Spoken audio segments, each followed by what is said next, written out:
Senhor Ministro da Ciência, Tecnologia e Ensino Superior, Sr. Secretário de Estado do Cinema, Audiovisual e Médias, magnífico Reitor, Sra. Administradora, Sr. Diretor, Sr. Diretor Adjunto, ilustres mecenas, promotores, financiadores, patrocinadores, jovem beneficiário. A minha primeira evocação vai para o nascimento do público. Ainda se comemoram 30 anos. Não terminou o ano estranho de 2020. E, portanto, uma palavra é devida ao Sr. Engenheiro Belmiro de Azevedo, que teve nesta iniciativa uma obra querida, muito querida, até ao fim da sua vida. Uma palavra também para quem nos deixou este ano, o Vicente Jorge Silva,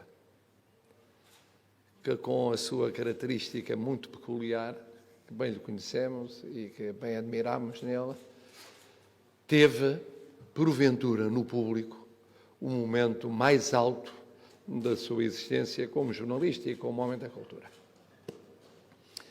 Passaram 30 anos e é devido a uma referência ao Manuel Carvalho, que não está, mas está, que é fruto deste tempo que vivemos, está connosco, não podendo estar tão próximo quanto seria desejável, e que, com uma equipa, percebeu o futuro. O público tinha entendido o futuro quando nasceu. Manuel Carvalho está a perceber o futuro, tal como ele se coloca hoje, 30 anos envolvidos, para o público, para a sociedade portuguesa, para os portugueses, para os jovens, e, no fundo, para todo o mundo. Como aqui foi acentuado pelo Sr. Secretário de Estado, hoje foi um dia de celebrações. De manhã, com uma iniciativa a que eu cheguei a estar ligado, com muito apreço e muita honra, dos jornais escolares, o público nas escolas. E que em boa hora regressou para os mais novos. É o começo da literacia mediática antes mesmo do ensino superior.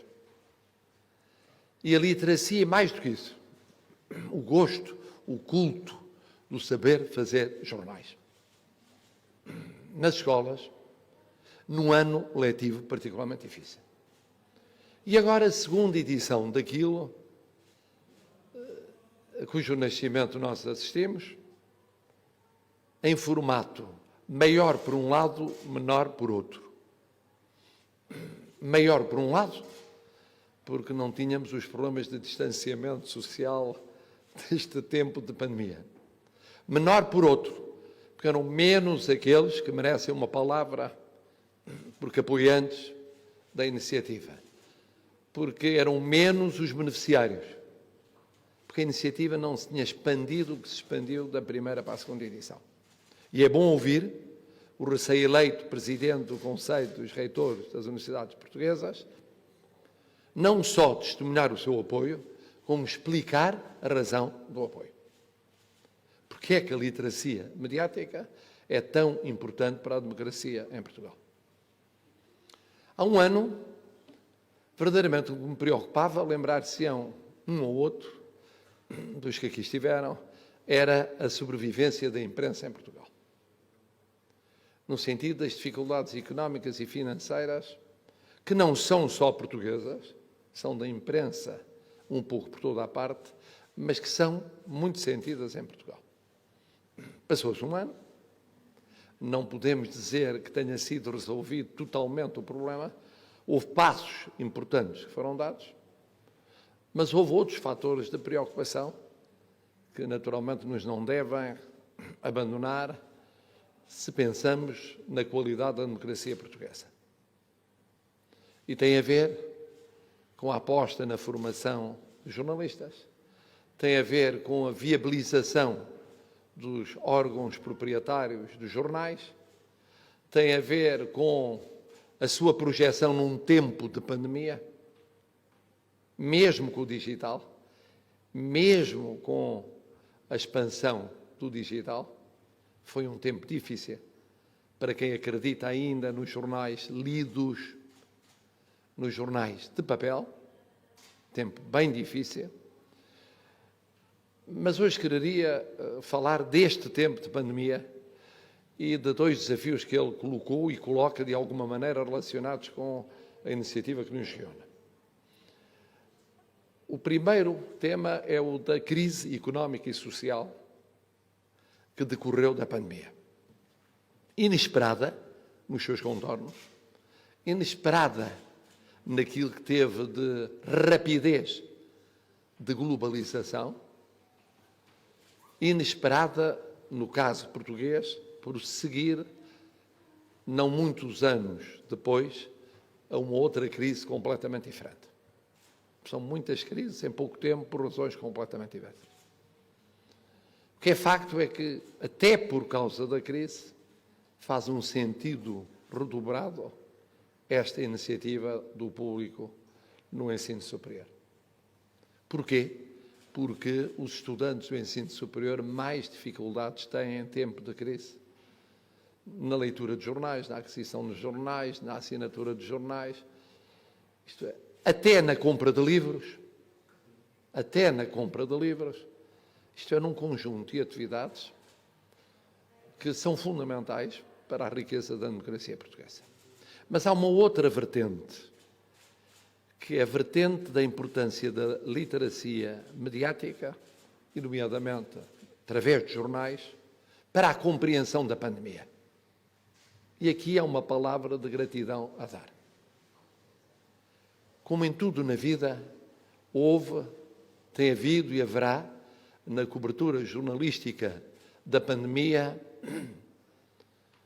muita qualidade e menos qualidade. Mas em tudo na vida existe essas situações e essa diversidade. Existe na política, existe na economia, existe na educação, existe na ciência, existe na tecnologia. Portanto, também existe, obviamente, na comunicação social. Mas o padrão genérico foi um padrão muito elevado. Porque nós não tínhamos a tradição de uma literacia da saúde na nossa comunicação social. Havia alguns periódicos e há ligados a sociedades científicas ou a instituições de ensino ou de investigação. Mas o grande público não tinha órgãos de difusão de massas atentos aos temas da saúde. Muito menos da saúde pública, muito menos das epidemias. E o mesmo se diria dos profissionais da comunicação social. Tiveram de aprender a fazer, fazendo. E quem comparar o que foi aquele momento de surpresa, de inesperado, de janeiro e fevereiro deste ano, e depois a chegada dos primeiros casos no início de março, ao que foi o tratamento, meses a fio, de um torrencial de informação que vinha de todo o mundo, mais credível, como se diz hoje, ou menos credível, mais informado ou menos informado, mais elaborado ou menos elaborado, mais imediato ou mais de médio e longo prazo. E o que foi trabalhar esse material, todos os dias, dia após dia, nomeadamente no jornalismo escrito, nos jornais. Teremos de convir que é muito difícil que se não conclua no sentido de considerar bastante elevado o nível de capacidade de adaptação, de aprendizagem, de aperfeiçoamento, de correção, de transmissão daquilo que era muito difícil de transmitir. Muitas vezes encontramos, a cada passo, quem diga que um dos problemas desta pandemia é a dificuldade da comunicação. E é verdade. E a dificuldade da comunicação tem a ver com a complexidade de uma pandemia, com a mudança na pandemia. com a evolução da pandemia, com as vertentes da pandemia. Tem vertentes que são as mais faladas de natureza sanitária, mas aí há epidemiológica, há da saúde pública, há mais teórica, há mais clínica, mas depois há componentes sociológicas, componentes psicológicas, que andam paredes meias com a saúde mental. Há componentes económicas, há componentes financeiras, há componentes laborais, há componentes sociais, há componentes que têm a ver com o relacionamento das pessoas, com a mudança no relacionamento das pessoas. E, de repente, o jornalismo teve de aprender a lidar com todas estas dimensões. Não é apenas o dar os números de cada dia em vários países do mundo, é interpretá-los, saber o que está por trás, tentar perceber o que está por trás, tentar apreender as decisões políticas e as decisões não políticas. E depois a repercussão na sociedade. O jornalismo teve que se reconverter. É vermos o número de primeiras páginas de jornais, o número de notícias nos jornais, os artigos de opinião, mas também os artigos de análise, recaindo sobre relatórios, e relatórios às vezes difíceis de entender. Como esta é uma aprendizagem que todos estamos a fazer. É mais visível no caso dos políticos, porque é que explicam melhor ou explicam pior. Isso tem a ver com quem explica ou tem a ver com a forma de explicação? Tem a ver com a forma de explicação ou com o que é explicado? E o que é explicado é fácil de explicar, quando às vezes muda de um momento para o outro. A Organização Mundial de Saúde diz durante muito tempo que as máscaras eram perfeitamente dispensáveis. Pois diz que eram possivelmente interessantes, mas não decisivas. Tinham tantos aspectos positivos como negativos. Passam mais tarde a ser muito positivas em certos meios.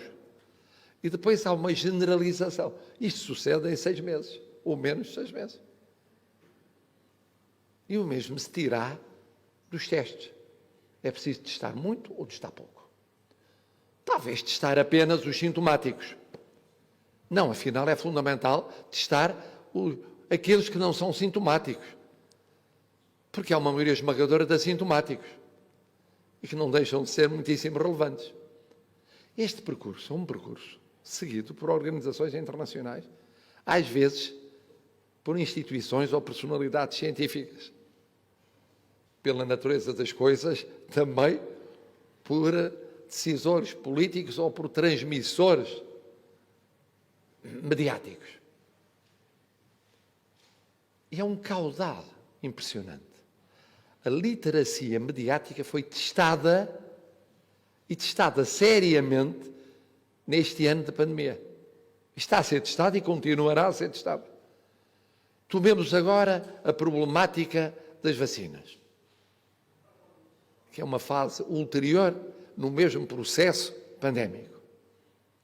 Temas de debate, de aprofundamento e de explicação.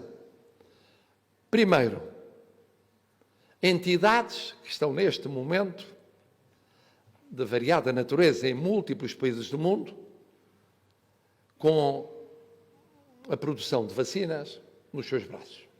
Quem são e como são? Qual é o momento, a fase do processo da produção? É igual para todos? Não é. Avança, recua. Porquê é que avança? Porquê é que recua? Como tem sido a avaliação dos vários passos? Antes mesmo das entidades de avaliação oficial intervirem. Em que momento é que intervêm? É o mesmo nos Estados Unidos da América e na Europa? E noutros pontos do mundo? Há agências ou instituições similares, sim ou não? Para vacinas são anunciadas como já produzidas e já a serem ministradas. Depois, como será a distribuição? Ao longo de quanto tempo? E quais os grupos e as prioridades a que deve obedecer essa distribuição? Melhor, não a distribuição pelas empresas primeiro ponto, mas depois o momento em que são ministradas. Temos aqui um conjunto de novas temáticas que têm o quê? 2 meses, 3 meses de atualidade candente, porque antes a atualidade era sobre o que precedia, lógica e cronologicamente ainda, o processo das vacinas. E os profissionais de comunicação social, sem a possibilidade de uma especialização rápida, têm de apreender estas temáticas. E é importante, por outro lado, para quem lê, para o leitor, é muitíssimo importante ir acompanhando aquilo que vai sendo transmitido. Se já era importante no dia-a-dia, como foi mostrado nas temáticas políticas e económicas, sociais, científicas, é muito mais importante em momentos como este, que não são momentos, são já 9 meses, a caminho de 10 meses. Isto não é momentos, é praticamente um ano. E com, quem sabe, se mais uns meses apreciáveis pela frente. Este ano veio demonstrar, num caso dramático, chamemos assim, porque é dramática a pandemia, é dramática a crise económica e social, que chamará a atenção em momento ulterior em termos de literacia mediática, veio realmente mostrar a importância dessa literacia e o papel fundamental do público ao promovê-la. Como é natural, com a deformação de quem trabalhou na comunicação social, eu fui pensando o que se podia juntar em futuras edições para completar ou enriquecer aquilo que o público já faz. E surgiram-me 2 ideias. Uma não tenho a certeza que tenha grande sucesso, a outra talvez. Começo por aquela que talvez tenha maior sucesso. É a vossa preocupação a literacia mediática para os estudantes, porque não para os professores. É assim tão seguro que os professores leiam muito mais, os meus colegas universitários tenham tempo para ler muito mais os jornais? Não ganhariam eles também? Até porque a transição entre estudante e professores é cada vez mais relativa. Há docentes que são simultaneamente estudantes de mestrado integrado, de doutoramento, de pós-doc, por aí adiante. Não há sequer uma grande clivagem etária para, chamamos assim, os professores mais jovens. Por que não haver uma cota, pequena que seja, para professores? E depois, confesso que é uma preocupação fruto da minha provecta idade, que é a seguinte: fala-se aqui nos estudantes do ensino superior, supondo que são todos jovens de 20 anos. Não são. Há cada vez mais, no ensino superior, jovens de 40, de 50, de 60 e até um ou outro de 70 anos. Eu tive-os como alunos. E essa realidade, muito clara nos graus que não de licenciatura, mas também na licenciatura, talvez sugerisse que, ao analisarem o universo dos estudantes beneficiários, olhassem para as idades. É evidente, dir-me-ão, tem muito mais futuro, em princípio, quem tem 20 anos, do que quem tem 40 ou 50 ou 60 anos e está no ensino superior. Mas é uma realidade que existe sociologicamente. O ensino superior é, sobretudo, constituído por esses jovens, mas há depois os outros estudantes do ensino superior. Que tal olhar para ver como por essa via se chega a setores da sociedade que estão a ler cada vez menos. Há outras vias, mas seria um desvio à iniciativa do ensino superior. Há outras vias. Qual é o objetivo? Evitar uma clivagem etária que se tem vindo a aprofundar na nossa sociedade, que está muito envelhecida, e noutras sociedades envelhecidas, como por exemplo a italiana, em que uma das diferenças é o contacto com o exterior. O contacto com o exterior é para os mais jovens, é outro completamente diferente, quando não há um distanciamento progressivo, para os claramente menos jovens. Ficam aqui estas ideias. De todo modo, isto só mostra o entusiasmo com que vejo a vossa iniciativa. É uma iniciativa a favor da democracia em Portugal. Isso é o mais importante. É a favor do ensino superior? É. É a favor dos jovens? É. É a favor da literacia e da literacia mediática em particular e, portanto, da comunicação social? É. Mas porque é isso tudo, é também a favor da democracia em Portugal. E a democracia tem de se construir todos os dias. Nunca está adquirida. É uma das lições dos últimos anos. Andávamos um pouco esquecidos há cerca de um século. Tem de ser conquistada e afirmada todos os dias. Melhor forma de ser afirmada, esta, através da literacia, nomeadamente da literacia mediática. Muito obrigado.